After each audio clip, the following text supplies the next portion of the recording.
Dear student, welcome to LMS Department of Collegiate and Technical Education Unit 3 Friction Session number 6 of Mechanics of Machines. Myself Venkatesh, lecturer in Mechanical Engineering, Government Polytechnic, Kerpet. As outcome of these sessions, to get the knowledge about friction in flat color bearing, to get the knowledge about problems in friction flat color bearings. Overview. In these sessions, I am going to teach about friction in flat color bearings, either single and multi-color bearings. So problem on flat color bearings. Recap. In a previous session, we already discussed about friction in conical pivot bearing. So you know that the end of the shaft will be in the form of conical shape. So that bearing will be designed in the form of conical. So sustaining of the axial thrust, we call it as a conical pivot bearings. So you know that the power will be transmitted, so torque will be transmitted, and the power will be lost due to the friction. You know that the formula. So using that formula, we can calculate some numerical values. So we get, so you know that. So here some power will be losses due to the friction. So another one is a truncated conical pivot bearings. Here the first term of cone is nothing but we call it as, so here the conical pivot bearing. So here also some power torque transmitted and the power will be losses are observed due to the some friction. So you know that. So in these sessions, so friction in a flat color bearings. So here, so flat color bearing is used. So the collar may have flat bearing surface or conical bearing surface. So ಇಲ್ಲೂ ಕೂಡ ನಿಮಗೆ flat collar ಅಂತ ಏನು ನಾವು consider ಮಾಡ್ತೀವಿ. So ಇಲ್ಲೂ ನಿಮಗೆ flat collar ಕೂಡ ಇದೆ ಮತ್ತು ಕಾನಿಕಲ್ ಬೇರಿಂಗ್ ಸರ್ಫೇಸು ಇದೆ, depending upon the end surface. So either will be flat surface or conical surface. But the flat surface most commonly used. Generally we are using flat collar bearings. So there may have single collar. So single collar or use ಮಾಡ್ಬೋದು, either ಇನ್ನು several collar ಕೂಡ use ಮಾಡ್ಬೋದು. We call it as multi collar ಅಂತ ನಾವು ಕರಿತೀವಿ. So multi-color means, so more than one. So more than one color we call it as a multi-color, as shown in figure B. So because in order to reduce the intensity of pressure, so intensity of pressure na reduce ಮಾಡಲಿಕ್ಕೆ. So for example ಈಗ ಏನಿದೆ ನಿಮಗೆ flat collar ನಾವು consider ಮಾಡಿದ್ದೀವಿ. So it is a collar is ಹಾಕ್ಲಿಕ್ಕೆ staff or the means the permissive device or ನಿಮಗೆ ಏನಾಗುತ್ತೆ, ನಿಮಗೆ ಸ್ಟಾಪ್ ಥರ ಆಕ್ಟ್ ಆಗುತ್ತೆ. So here the shaft will be designed in a such a manner, or the bearing will be designed in a such a manner. Either the single piece collar will be attached by using the screws. The screw attach ಮಾಡಿ ನಾವು attach ಮಾಡ್ಬೋದು to sustained in the axial thrust. So either in a horizontal directions. So you know that here the some considering some circle radius, external radius R1 and internal radius R2. Internal radius R2, here the thickness will be considered as dr. This thickness na now dr anta consider ಮಾಡ್ತೀವಿ. that ಏನು circle the radius we consider as r ಅಂತ consider ಮಾಡಿದ್ದೀವಿ. So here the consider a single flat collar bearing supporting shaft as shown in figure A. Let R1 external radius of the collar and R2 internal radius of the collar.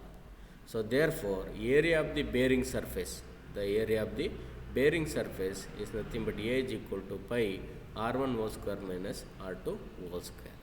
So you know that. So it is like any hollow. So here the circle. So R1 and R2. So internal and external radius. So therefore you are using, so area of the bearing surface is equal to A is equal to pi R1 whole square minus R2 whole square. So you know that the torque transmitted means nothing but a twisting moment about an axis.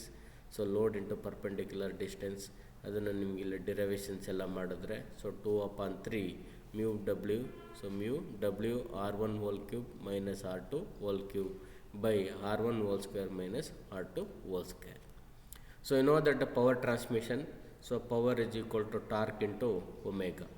So torque ಇಲ್ಲಿಂದ ಸಿಗುತ್ತೆ ನಿಮಗೆ omega angular velocity, so in radian per second. So here, so this is for single collar, ಇದು ನಿಮಗೆ single ಕಾಲರ್ಗೆ. So here the intensity of pressure, so intensity of pressure ಕೂಡ ನಿಮಗೆ ಇಲ್ಲಿ exert ಆಗುತ್ತೆ. ಸೊ ದಟ್ ಇಂಟೆನ್ಸಿಟಿ ಆಫ್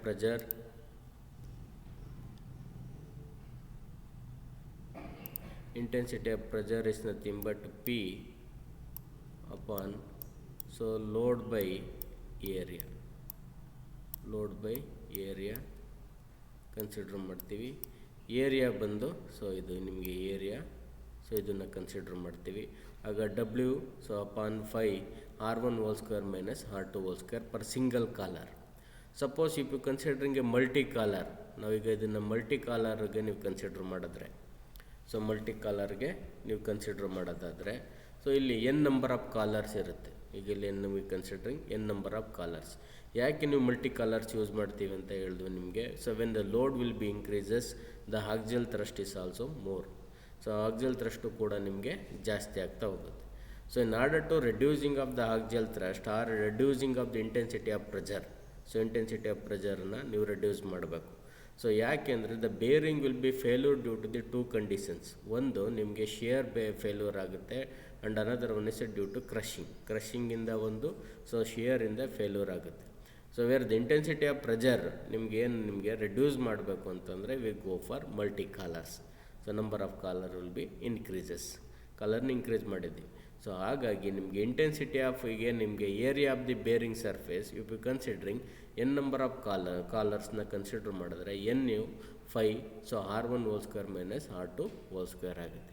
ಅದೇ ನಿಮಗೆ ಪ್ರೆಷರಿಗೆ ಬಂತು ಅಂದರೆ P is equal to W by A, area is equal to, so ಇದೇನಿದೆ so n into pi R1 whole square minus R2 whole square ಆಗುತ್ತೆ. ಇದು ನಿಮಗೆ area of the bearing surface. The remaining thing all same. So here the torque 2/3 mu W, so R1 whole cube minus R2 whole cube, R1 whole square minus R2 whole square. You know that power transmission, so P is equal to torque into omega. So now let us move to the some problems. So problems ನೋಡಿ, ಏನಿದೆ problems. A thrust shaft of a ship as 6 collars. ಎಷ್ಟಿದೆ? Ship as 6 collar of 600 mm external diameter and 300 mm internal diameter ಇದೆ. Full stop. The total thrust from the propeller is 100 kN. Total thrust from the propeller is 100 kN. Full stop. If the coefficient of friction is 0.12 and the speed of the engine is 900 rpm, speed of the engine 900 rpm, so find the power absorbed in friction, find the power absorbed in friction at the thrust block, assuming uniform pressure. So you know that all problems will be solved in only in uniform pressure, and also two assumptions will be there, uniform pressure and uniform wear. So why we are considering uniform pressure? The pressure distribution, if the bearing will be new, ಈಗ ನೀವು bearing ಹೊಸದನ್ನು ನೀವು consider ಮಾಡಿದ್ರೆ, so ಯೂನಿಫಾರಮಿಗೆ pressure distribute ಆಗ್ತಾ ಇರ್ತದೆ.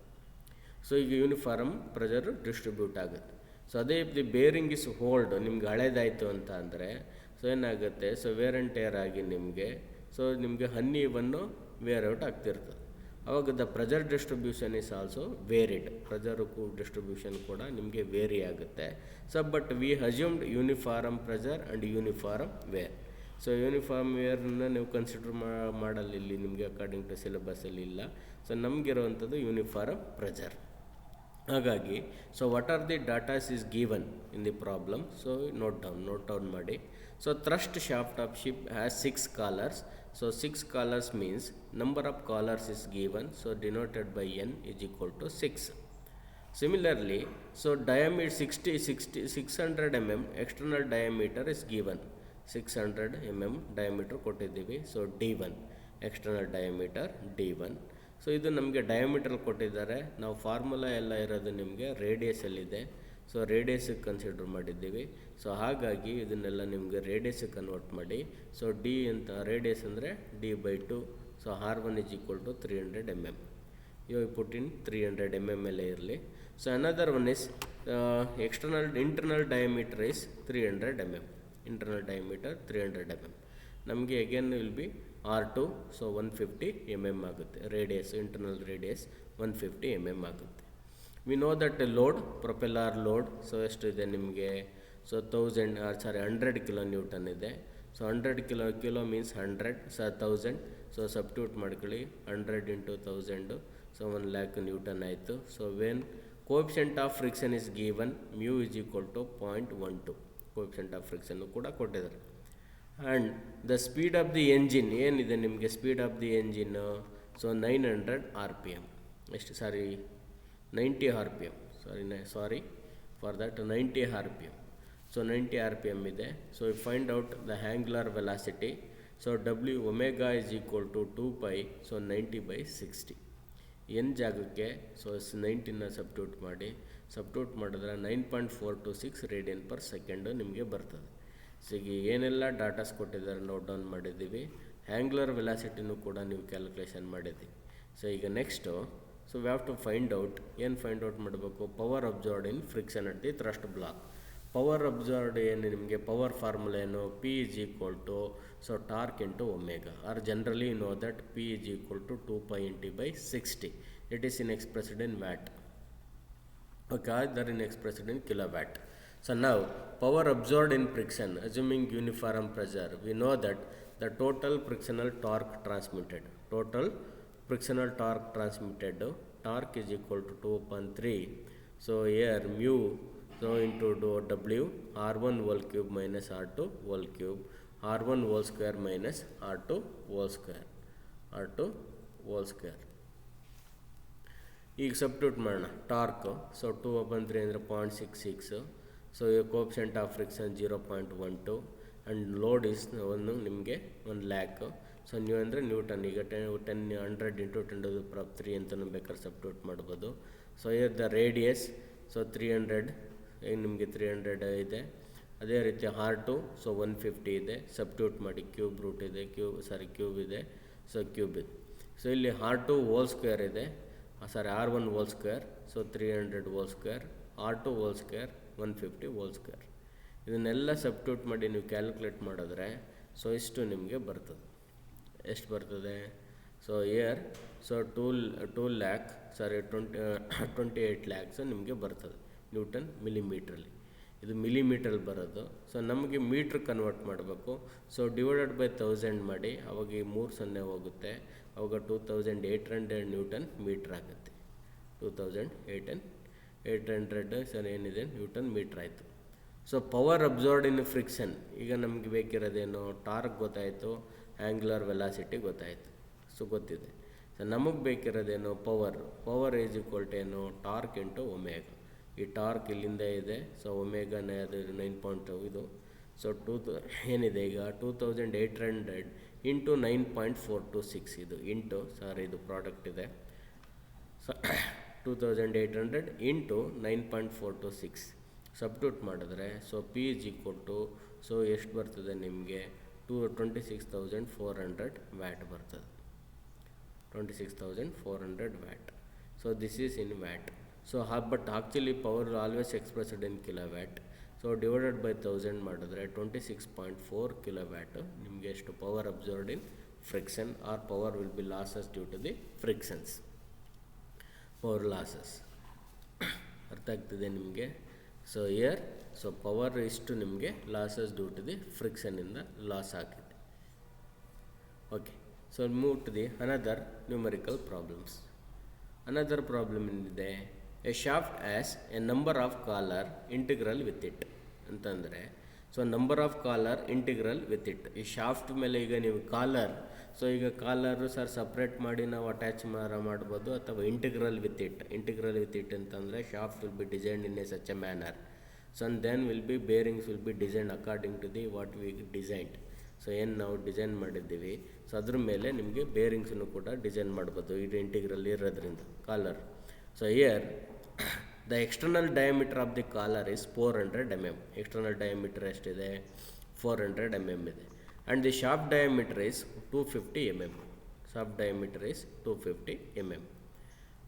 Full stop. If the intensity of pressure is 0.35 newton millimetre square, ಇದು newton per millimetre square. ಇದು ನೀವು ಯಾವುದಕ್ಕೆ ಬ್ರ್ಯಾಕೆಟಲ್ಲಿ ಹಾಕಿದ್ದೀವಿ, so because we are assumed uniform pressure, so ಹಾಗಾಗಿ ಇದನ್ನು ಯೂನಿಫಾರ್ಮ್ ಅಂತ ಆಗಿದೆ. And the coefficient of friction is 0.05. So estimate first one, the power absorbed so when the shaft runs at 105 rpm. ಇವಾಗ ನೀವು ಪವರ್ ಕ್ಯಾಲ್ಕುಲೇಷನ್ ಮಾಡಬೇಕು ಯಾವಾಗ shaft runs at 105 rpm, 105 rpm ಅಲ್ಲಿ rotation ಆಗ್ತದೆ. Carrying a load of 150 kilonewton. ಎಷ್ಟಿದೆ which carrying, so load of 150 kilonewton. And second one number of collars required, ಎಷ್ಟು collar ಬೇಕು ಅಂತ ನೀವು ಕ್ಯಾಲ್ಕುಲೇಷನ್ ಮಾಡಬೇಕು. ಇದನ್ನು ಇಲ್ಲಿ ಒಂದು, so we have to calculate the power absorbing with due to the friction and also calculate the number of collars you required. So okay, note down the given data. So the external diameter D1 is equal to 400 mm. So it is converted into radius 200 mm, half of that. So here D2, so 250 mm, we get 125 mm. So here the intensity of pressure, the pressure is given. So P is equal to 0.35 Newton per millimeter square. This millimeter square. And coefficient of friction is also given. So mu is equal to 0.05. Okay. So and speed is given. So speed is 105 rpm. So speed ಕೊಟ್ಟಿದ್ದಾರೆ ಅಂತಂದರೆ you can calculate the angular velocity. Angular velocity 2 pi n by 60. You know that. So 2 pi n ಜಾಗಕ್ಕೆ 105 substitute ಮಾಡಿ we get 11 radian per second. ಎಷ್ಟು ಸಿಗುತ್ತೆ ನಿಮಗೆ? 11 radian per second ಸಿಗುತ್ತೆ. So it is carrying a load of ಎಷ್ಟಿದೆ ನಿಮಗೆ? 150 kilo newton. So 150 kilo newton ಇದೆ. 150 × 10⁻³ ಅಥವಾ 1000ನ ಮಲ್ಟಿಪ್ಲೈ ಮಾಡಿ. ಸೊ ನಿಮಗೆ ಇದನ್ನು ನ್ಯೂಟನಲ್ಲಿ ಸಿಗುತ್ತೆ. ಇದು weight in, so load in Newton. Okay, ಏನೀಗ ನಮಗೆ ಪವರ್ ಅಬ್ಸರ್ವ್ಡ್ ಕ್ಯಾಲ್ಕುಲೇಟ್ ಮಾಡಬೇಕು, ನಂಬರ್ ಆಫ್ ಕಾಲರ್ಸನ್ನು ಕ್ಯಾಲ್ಕುಲೇಷನ್ ಮಾಡಬೇಕು. ಸೊ ದೇರ್ ಹಾಗಾಗಿ ನಿಮ್ಗೆ ಇಲ್ಲಿದೆ, we know that the for uniform pressure the total frictional torque transmitted ಏನು? Total torque transmitted, so T is equal to 2/3 mu W R1 whole cube minus R2 whole cube, so by R1 whole square minus R2 whole square.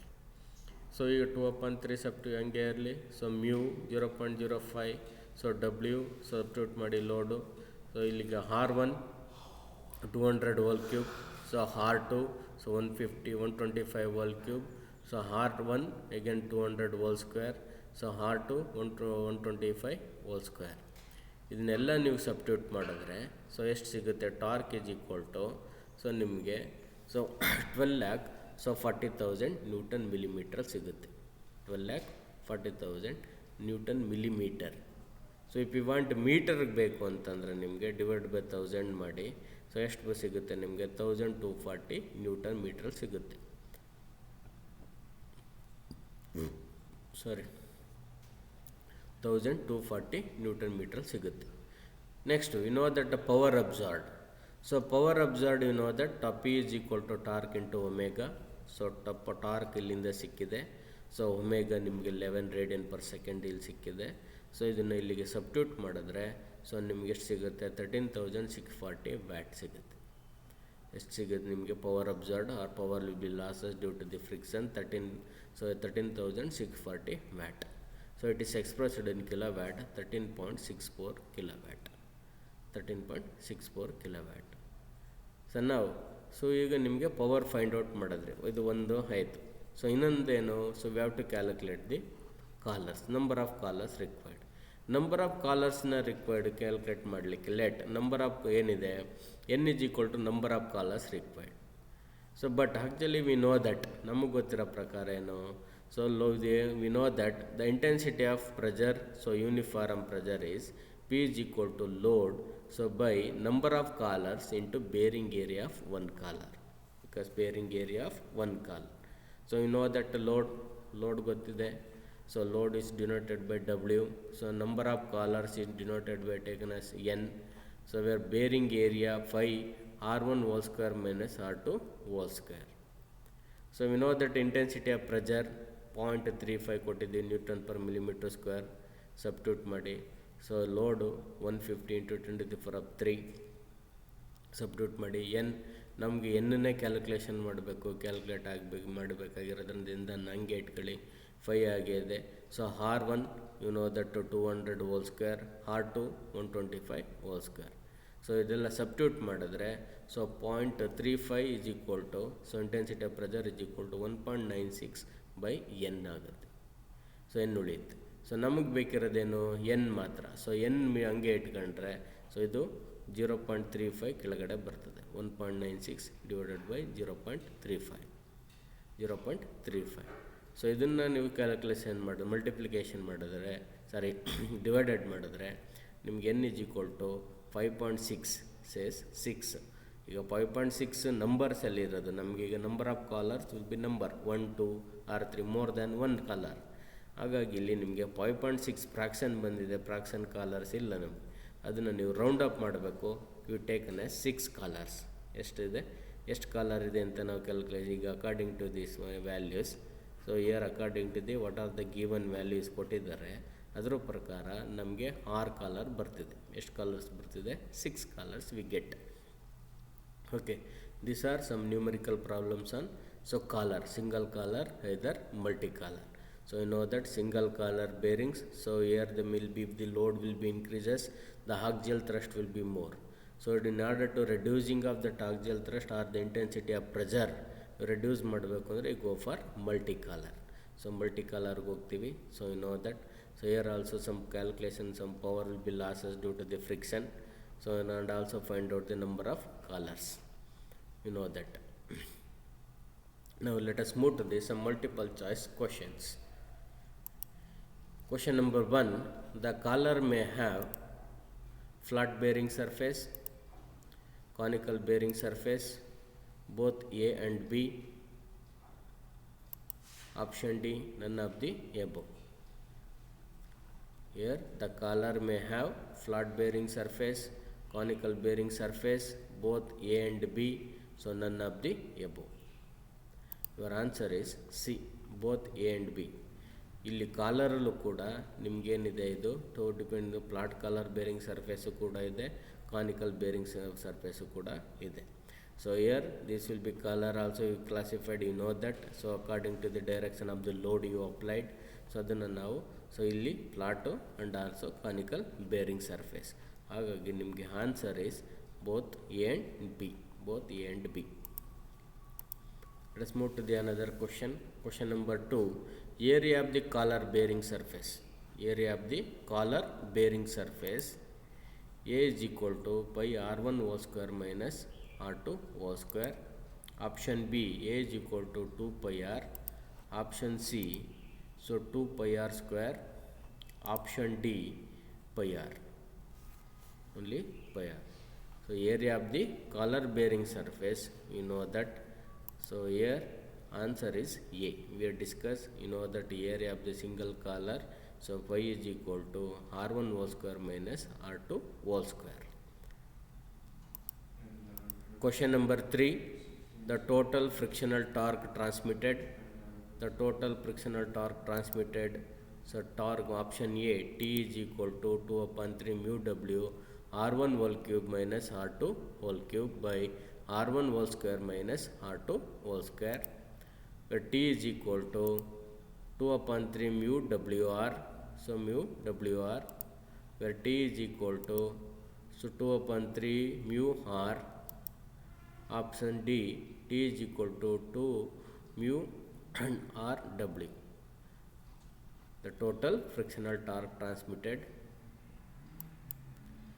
Your option A is the right answer. T is equal to 2 upon 3 mu w r1 whole cube minus r2 whole cube by r1 whole square minus r2 whole square ಬಂದು ನಿಮಗೆ ಇದು flat ಕಾಲರ್ಗೆ ಏನಿದೆ ಕಾಲರ್ಗೆ, so ಇದು frictional torque. So ಹಾಗಾಗಿ ಈ formula is the right answer. Question number 4. A shaft has a number of collar integral with it.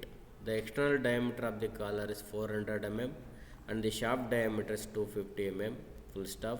If the intensity of pressure is 0.35 Newton per millimeter square, so and the coefficient of friction is 0.05, carrying a load of 150 kilonewton, then the torque is 1240 Newton meter. 1000 ಎಷ್ಟಿದೆ ನಿಮಗೆ 1240 Newton meter. Option B, 12 lakh, so 40,000 Newton millimeter. Option C, 1.24 kilonewton meter. Option D, all of the above. All of the above. Here shaft has a number of collar integral with it. The external diameter of the collar is 400 mm. Of the shaft diameter is 250 mm. If the intensity of pressure is 0.35 Newton per millimeter square uniform, and the coefficient of friction is 0.05, carrying a load of 150 kN, then the torque is ನಿಮಗೆ ಎಷ್ಟು ಬರ್ತದೆ? The right answer is D ಎಲ್ಲ. So actually ಈಗ ನಿಮಗೆ kilo Newton ಲಾರು express, kilo Newton metre ಲಾರು express ಮಾಡ್ಬೋದು, Newton metre ಲಾರು ಎಕ್ಸ್ಪ್ರೆಸ್ ಮಾಡ್ಬೋದು, ನ್ಯೂಟನ್ ಮಿಲಿಮೀಟರ್ ಲಾರು ಎಕ್ಸ್ಪ್ರೆಸ್ ಮಾಡ್ಬೋದು. ಸೊ ಹಾಗಾಗಿ ಈ ಆಲ್ ಎಲ್ಲ ಆನ್ಸರ್ ಕೂಡ ನಿಮಗೆ ಕರೆಕ್ಟ್ ಇದೆ. ಹಾಗಾಗಿ all of the above is the right answer. All of the above is the right answer. ಇವರು expressed in all unit: Newton metre, Newton millimetre, kilo Newton metre. Question number 5. A thrust shaft of a ship has transmitting a torque of 1.2 kN meter of 600 mm external diameter and 300 mm internal diameter. Full stop. The total thrust from the propeller is 100 kN. The coefficient of friction is A is 1.2, 1.22, option C 0.12, option D 0.012, 0.012. So here is the right answer is C, 0.12 is the right answer. We can calculate. So ನೀವು calculate ಮಾಡ್ಬೋದು. So here the torque ಕೊಟ್ಟಿದ್ದೀವಿ. So torque ಕೊಟ್ಟಿರೋದ್ರಿಂದ inter diameter ಎಲ್ಲ ಕೊಟ್ಟಿದ್ದೀವಿ. So ಇಲ್ಲಿ ನಿಮ್ಗೆ internal external diameter ಎಲ್ಲ ಕೊಟ್ಟಿದ್ದೀವಿ. The load ಕೂಡ ಕೊಟ್ಟಿದ್ದೀವಿ 100 kN. ಸೊ ಏನಿದೆ ನಿಮಗೆ torque is equal to 2/3 mu.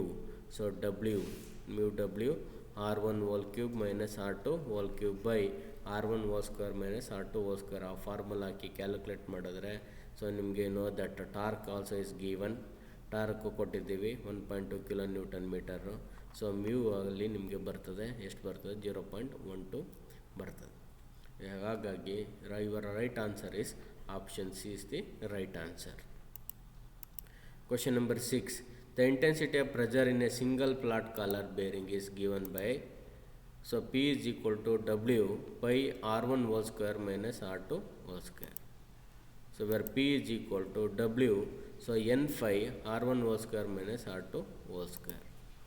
Where P is equal to W by R1 whole square, none of the above. None of the above. Here the intensity of pressure in a single flat collar is given by, so you know that these are the some option.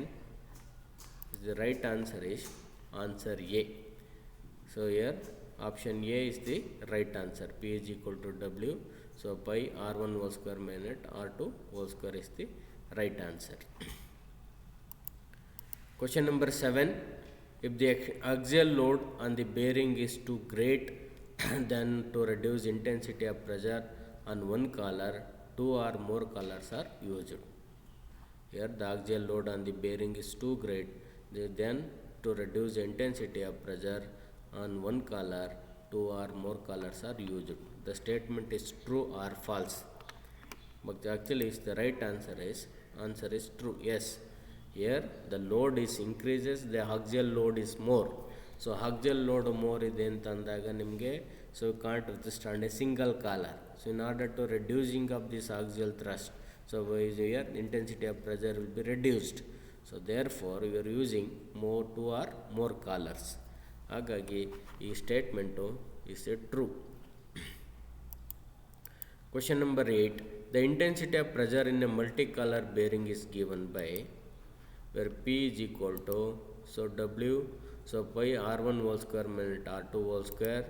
So where P is equal to W N phi R1 whole square minus R2 whole square, where P is equal to W phi R1 whole square, where D is none of the above. Here you know that intensity of pressure in a single collar ನೋಡಿದರೆ, so question ಕೇಳಿದೆ previous slide ಅಲ್ಲಿ. So note that intensity of pressure in a multi-collar bearing is given by, is the right option. B is the right answer. So because we are using n number of collars, so therefore so P is equal to W N phi R1 whole square minus R2 whole square is the right answer. Question number 9. If the collar of the bearing is flat, then it is called as flat collar bearing, conical collar bearing. So both A and B, none of the above. None of the above. Here Option A is the right answer. So if the collar of the bearing is flat, then we call it as flat collar bearing. If the collar surface will be conical, then we call it as conical collar bearing. Collar bearing ಅಂತ ಕರಿತೀವಿ. ಇಲ್ಲಿ ನಾವು flat collar ಅಂತ ಕೇಳಿರೋದ್ರಿಂದ so here the flat collar bearing is the right answer. Right answer. The last question, the collar bearings are used to take the axial thrust of the rotating shaft. True or false? Here the collar bearings are used to take the axial thrust of the rotating shaft. So true or false? The statement is true. Yes. So here the axial collar serve ಏನಿದೆ ನಮಗೆ bearing is use to take axial ಥ್ರಸ್ಟನ್ನು ಕೂಡ ನಾವು ತಗೊಳ್ಳಿಕ್ಕೆ use ಮಾಡೋದ್ರಿಂದ so ಹಾಗಾಗಿ statement is ನಿಮಗೆ true is the right answer. So ನಾವು so these are our team members. MS Devaraj sir chairman, so GPT Harapanahalli, so TS Chandrashekar sir moderator GPT Tumakuru, Vinod Kumar sir subject expert GPT Nagamangala, Nagaraj sir subject expert Shrimati LV polytechnic Hassan, Aravind Rangadal sir subject expert GPT Kalaburagi, Venkatesh myself content developer GPT Kerpete, Ramya madam content developer GPT Ramanagara, Devaraj D sir content developer KPT Mangaluru, Nemichand sir so content developer GPT Turuvekere, Ravi Prakash TN content developer GPT Sira, Lakshminarayan CS content developer DACG GPT Chikkamagaluru. So these are some reference links. So you refer some textbook. So here the RS Kurmi and also SS Ratan ಕೂಡ ಇದೆ. So RS Kurmi in the textbook ಇದೆ, you refer, so you get a more information. And also you go for some online media, so make diploma.com, so encyclopedia ಇದೆ, Google ಇದೆ, career so ID ಇದೆ, mechanical engineerings ಇದೆ. So ಇಲ್ಲಿ ನಿಮಗೆ ತುಂಬ ಮಾಹಿತಿ ಸಿಗುತ್ತೆ ನಿಮಗೆ. So this are some reference links. So summary, in this sessions we learned, so what we learned, so friction in flat collar bearings, so you know that, so how the power will be losses due to the friction, so and also torque transmitted, so the intensity of pressure in a single collar bearings or whatever.